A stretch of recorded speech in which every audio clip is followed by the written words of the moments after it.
வணக்கம்.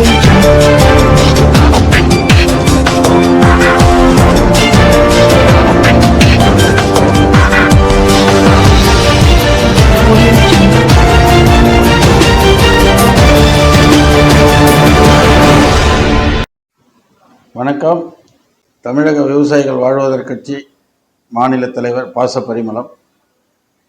ரொம்ப பாவம் இப்போ உள்ள எம்எல்ஏக்கெல்லாம். ஏன்னா வீட்டில் அரிசி பருப்பு வாங்கவே காசு இல்லைன்னு சிதம்பரம் தொகுதி எம்எல்ஏ சொல்கிறார். எங்களுக்கு நாங்கள் பஸ்ஸில் தான் வரோம், ஏதாவது ஒரு வண்டி வாகனம் வாங்கி கொடுத்தா நல்லாயிருக்கும் அப்படின்னு ஆரம்பத்தில் பேசினார். அதுக்கு நமது முதல்வர் அவர்கள் முதல்ல சொன்னார், முதல் நிலை, அதாவது முதல் ஆயிருக்கிற எம்எல்ஏக்கெல்லாம் கார் கொடுக்கலாம் அப்படின்னு சொல்லியிருந்தார். பஸ்ஸில் வர்றவருக்கு சாதாரண ஒரு 5 லட்சம் ரூபாய் மாறி ஷிஃப்ட் கிடைக்குது, அதை வாங்கி கொடுக்கலாம்.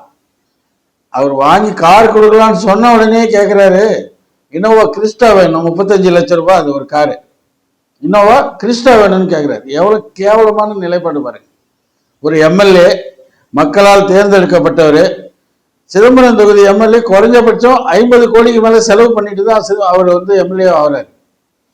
அவர்களை தொடர்ந்து இன்னும் சில எம்எல்ஏக்கள் கோரிக்கை வைக்கிறாங்க, எங்களுக்கெல்லாம் கார் வேணும்னு. 2ஆம் கட்டமாக சொல்றாரு விஜய், முதல்வர் விஜய் அவர்கள் 2ஆம் கட்டமாக என்ன சொல்றாருன்னா, அனைத்து எம்எல்ஏவுக்கும் கார் வழங்கப்படும். அட பாவிகளா, கடந்த 60 ஆண்டு காலத்தில் கொள்ளையடித்த திராவிட கழக எம்எல்ஏக்கள்லாம் இருக்காங்க. குறைஞ்சபட்சம் 10,000 கோடிக்கு சொத்துள்ள அநேகமான எம்எல்ஏக்கள் அங்கே இருக்கிறாங்க. ஏன்னா ஒவ்வொரு மாவட்ட தலைவரும் கடந்த ஆட்சி காலத்தில் பெரிய மன்னர்கள் போல் சித்தரித்து கொண்டாங்க தங்களை.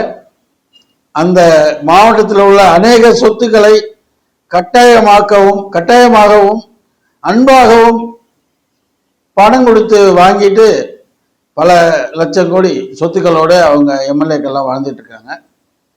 அவர்களுக்கு இந்த ஆட்சி கார் வழங்கப்படும். கார் செலவுக்கு 75,000 மாதம், டிரைவரு போன்ற முக்கிய தேவையில்லாத ஒரு விஷயமாக இதை நாங்கள் பார்க்கிறோம். இந்த திராவிட ஆட்சிகள் 60 ஆண்டு காலமாக மாறி மாறி கொள்ளையடித்து கொண்டிருந்த நிலையில் தமிழக மக்கள் மாற்று ஒரு சக்தி வேண்டும் என்றுதான் இந்த முதலமைச்சர் விஜய் அவர்களை தேர்ந்தெடுத்தாங்க. இவர்களும் அதே ஆடம்பரத்திலே போறாங்க. ஆடம்பரம்னா என்ன? விவசாய கடன் முழுசா தள்ளுபடி பண்ண வக்கில்ல அதுக்கு பார்கென் பண்றார். மற்ற மாநிலத்தில் பக்கத்துல மகாராஷ்டிராவில் போய் பார்த்தீங்கன்னா முழுசா தள்ளுபடி. அது யாருடைய காசு தரப்படுறாரு? ஒரு விவசாயி இல்லைன்னா இன்னைக்கு சோறு தின்ன முடியாது. என்ன நினைச்சுக்கிட்டு இருக்கீங்க நீங்க? ஒரு விவசாயி 50 லட்சம் ரூபாய் பெருமதி உள்ள ஒரு ஏக்கர் நிலத்தை வச்சுக்கிட்டு அவன் வெறும் 10,000 இருந்து 20,000 மட்டும் தான் சம்பாதிக்கிறான் ஒரு வருஷத்துல. அவனுக்கு கருணை அடிப்படையில் கேட்கிறோம் நாங்க, மொத்த கடனையும் விவசாய கடனை தள்ளுபடி பண்ணுங்கன்னு. என்ன அது பார்கென் பண்றீங்க? கத்திரிக்காய் வியாபாரமா? முதல்ல 40,000 கொடுக்குறேன், 50,000 கொடுக்குறேன், என்ன இது? யாரோட காசை கொடுக்க போறீங்க? அதை விட்டுட்டு ஆடம்பரமா வாழ அவங்களுக்கெல்லாம் எம்எல்ஏக்களுக்கெல்லாம் கார் கொடுக்கணும், சொகுசு காரு, டிரைவரு, எல்லாமே அசிங்கமா கேவலமா இல்லை. ஒரு எம்எல்ஏ மக்களால் தேர்ந்தெடுக்கப்பட்டவங்க, ஏன் அவர் கார் கேட்டாரு? ஒரு சாதாரண ஒரு மாருதி கார்ல போக முடியாதா? போக்குவரத்து தானே உங்களுக்கு அவசியம். அதுல வேற அவர் கேட்கிறாரு இனோவா கிறிஸ்டா. சோத்துக்கே வழி இல்லாம ஒவ்வொரு விவசாயியும் அவன் அல்லோகாலப்பட்டு இருக்கான். அவன் கேட்டான், எத்தனையோ 5 ஆண்டுக்கு ஒரு முறை தள்ளுபடி பண்றீங்க, வருஷம் தள்ளுபடி பண்றது இல்ல, 5 ஆண்டுக்கு ஒரு முறை விவசாயிகளுடைய கடன் தள்ளுபடி பண்றதுல அவ்வளோ உங்களுக்கு எக்கனாமிக்கல், அதுல வேற பணம் இல்லை. இதுக்கெல்லாம் எங்கேருந்து வருது பணம்? ஏன் அறிவிக்கிறாரு? எந்த மாநிலத்திலையும் எங்களுக்கு கார் கொடுங்க, ஆள் கொடுங்க, ஆட்டோ ஓட்டுறதுக்கு, ரிக்ஷா ஓட்டுறதுக்கு ஆள் கொடுங்க, இதெல்லாம் யாரும் எந்த எம்எல்ஏவும் கேட்கல. என்னையா இது நியாயம்? இப்போ இன்னைக்கு ஒவ்வொரு எம்எல்ஏக்களும், அதாவது தேர்தல் அறிக்கையில அவர்கள் சொத்தை பல கோடி கொடுத்துருக்காங்க. 600 கோடி 700 கோடி அப்படி பல பேர் அவங்களுடைய சொத்தை கொடுத்துருக்காங்க. 600 கோடி வச்சிருக்க ஒருத்தருக்கு நீங்க அரசு கார் கொடுக்குறீங்கன்னா அப்ப எவ்வளவு ஒரு கேவலமான விஷயம் இது. முதல்ல இந்த திட்டத்தை முதல்ல கைவிடணும். விவசாயிகளுக்கு முழுமையா கடன், அதாவது விவசாய கடன் ரத்து பண்ணணும். வருஷம் உங்களை ரத்து பண்ண சொல்ல ஆட்சிக்கு அள்ளி வீசிட்டீங்க. அது தரப்படும், இது தரப்படும், சரி பரவாயில்ல. விவசாயி பாவம் இல்ல, பல பல இன்னல்கள், அதாவது இன்னல்களுடைய அடிமட்டத்தில் இருக்கிறான் விவசாயி. ஒரு பெருசா ஒன்றும் கோடி கோடியா வச்சுட்டு வாழல.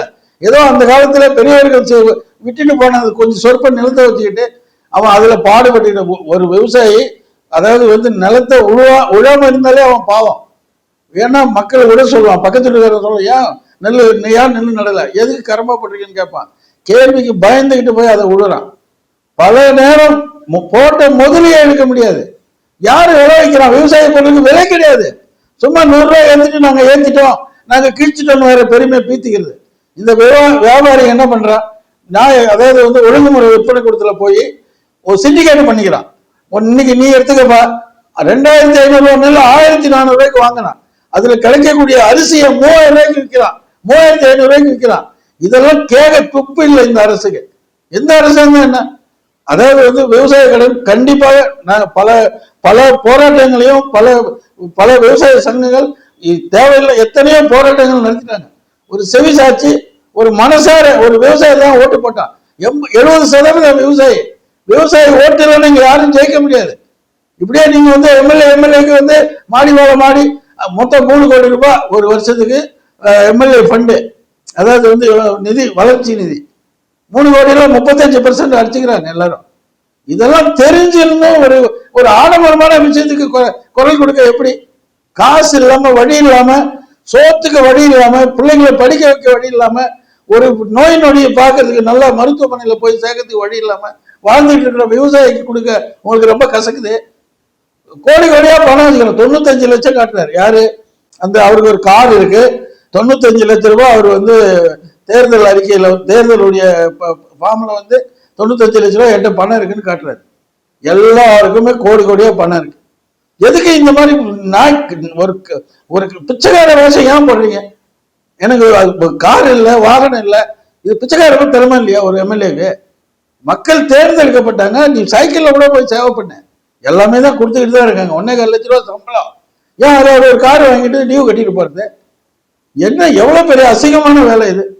அநேகமான மக்கள் விவசாயிகள் அவர்களுக்கு என 1000 தொண்டுகள் செய்வது கடமைப்பட்டது இந்த விவசாயி.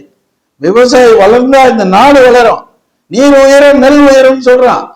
இதெல்லாம் ஏன்? இதெல்லாம் எதுக்கு? யாரும் இதுக்கு கைடு பண்ணல. எதுக்கு? தயவு செய்து திருப்பி சொல்றேன், அதாவது இனிமேல் விவசாயிகளை ஒன்று திரட்டி இந்த இந்தியா முழுவதும் பிச்சை எடுக்கும் போராட்டம் நடத்தப்படும். விவசாயிகளை முழுசா தள்ளுபடி பண்ணலாம், பிச்சை எடுக்கும் போராட்டம் செய்வோம். அதனால தயவு கூர்ந்து திரும்ப எச்சரிக்கிறோம். நாங்க விவசாயிகளுடைய முழு கடனை தள்ளுபடி பண்ணணும்.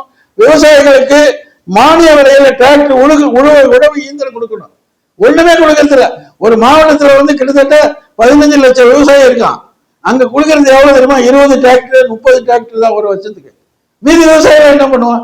அது யாருக்கு கொடுக்குறான்? இது வரைக்கும் சொல்றேன், இப்ப எப்படின்னு தெரியாது. இது வரைக்கும் அமைச்சரை போய் பாரு, ஒவ்வொரு பொறியியல் துறை அதிகாரிகளும் நாங்க எங்களுக்கு ஒரு மானியத்தில் ஒரு டிராக்டர் கொடுன்னு கேட்டா அமைச்சரை போய் பாரு. அமைச்சருக்கு நீங்க போகலன்னா நான் தன்னிச்சே கொடுத்தா என் வேலை போயிடும். அமைச்சருக்கு எங்க போறது? அமைச்சரை எப்படி பாக்குறது? அப்படியே உட்கார்ந்து நிக்கிறாரு. அமைச்சர் தான் குறுநிலை மன்னர் இருக்கானே, அவனுமே எங்க போய் பாக்குறது? நாங்க இது வரைக்கும் அப்படிதான் நிலைமை. அமைச்சரை போய் பாரு, விவசாய அமைச்சர் போய் பாரு, என்ன பண்றாரு? அவரு கொள்ளடிச்ச பணத்தை எப்படி சேர்த்து வைக்கணும், எப்படி பாதுகாக்கணும், ரெய்டு வந்தா எப்படி தப்பிக்கணும், அதிலே முழு மூச்சா இருக்கிறாரு. விவசாயம் முதல்ல என்னன்னா, விவசாயம் ரொம்ப பாவங்க. அந்த விவசாயிகளுக்கு இனிமேல சொல்றேன், எத்தனையோ செல்வந்தர்கள் இருக்காங்க இந்த நாட்டுல. ஒவ்வொரு செல்வந்தரும் ஒரு 10 விவசாயிகளை தத்து எடுத்துக்கிடுங்க. அதுவே நீங்க 1000 கோயிலுக்கு போறது, 1000 சர்ச்சுக்கு போய் வர்றது, 1000 தர்காவுக்கு போய் வர்றது சமம். ஒரு விவசாயி எவ்வளவு பாவம். பாம்பு கடிக்கும், பள்ளி கடிக்கும், எல்லாத்துக்கும் மேல போய் பார்த்தீங்கன்னா காட்டு பண்ணி வந்து அடிச்சுட்டு போயிருந்த விவசாய நிலத்தை. சம்பந்தப்பட்ட அதிகாரிகிட்ட போய் பேசும்போது அவங்க என்ன சொல்றாங்க? போங்க வரோம், 10 நாள் அதுக்குள்ள நெல் அறுத்தாச்சு, அப்புறம் ஒண்ணும் கிடையாது. சம்பந்தப்பட்ட அதிகாரிகள் உடனடியே துரிதமா நடவடிக்கை எடுக்கணும் விவசாயிகளுடைய பிரச்சனைக்கு. கடந்த முறை பாக்குறோம், கடந்த ஆட்சியில கிட்டத்தட்ட ஒரு பாதி விழுப்புரம் மாவட்டத்துக்கு ஒரு பாதிக்கு மட்டும்தான் கொடுத்தாங்க நிவாரணம், வெள்ள நிவாரணம் 2000. மற்ற ஊருக்கு கொடுக்கவே இல்லை. எம்எல்ஏ கேட்டாலும் எம்பிட்ட கேட்டாலும் எங்க எங்களுக்கு வரல, இந்த பணம் எங்க போச்சு? இதை தேடணும். மீண்டும் சொல்லுகிறேன், அதாவது விவசாயம் இன்றி இந்த உலகம் இயங்காது. விவசாய ஓட்டு போடாம யாரும் ஜெயிக்க முடியாது. ரிலிஜனை விட்டுருங்க, மற்றபடி வந்து சாதி சமுதாயத்தை விடுங்க. ஒரு விவசாய எல்லாரையும் பார்த்து 60 குறைஞ்சபட்சம் 60% விவசாயம் இருக்கான்.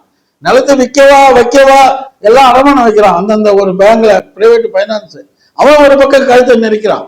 பல விதத்துல இன்னல்கள். ஏன் என்ன பண்ண முடியும்? ஒண்ணும் பண்ண முடியாது.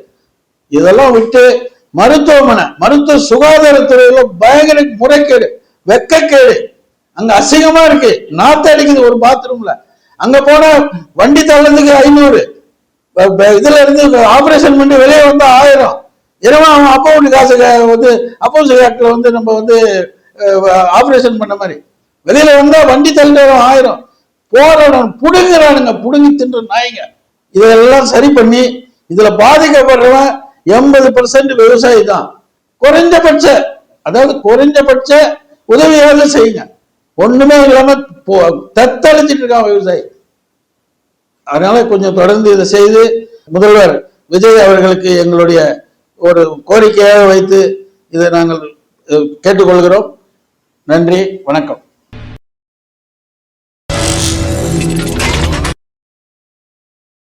செய்திகளை உடனுக்குடன் தெரிந்து கொள்ள சமூக உரிமை நியூஸ் சேனலை சப்ஸ்கிரைப் செய்யுங்கள்.